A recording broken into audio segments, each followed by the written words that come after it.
Sa bawat tibok ng puso mo, may panganib na tahimik na nag-aabang.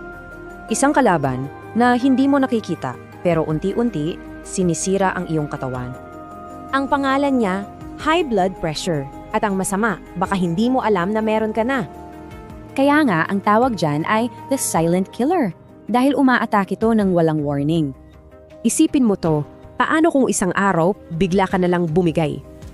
Araw-araw na di mo alam ang BP mo, para kang nagsusugal, at buhay mo ang pusta. Tatanungin kita ulit, hahayaan mo na lang ba yan? Pero teka, huwag kang mawala ng pag-asa. May paraan para lumaban. Ang sandata mo laban dito. Simple lang, kaalaman at regular na pagmamonitor. Ito ang depensa mo. Mag-monitor sa bahay at of course, regular na bumisita sa doktor.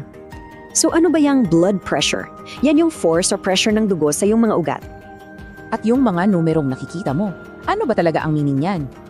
Kung ang BP mo ay 140/90 o mas mataas pa, red flag na yan. Isa itong seryosong warning, isang senyales na hindi mo dapat basta-basta binabawala. Ang goal natin?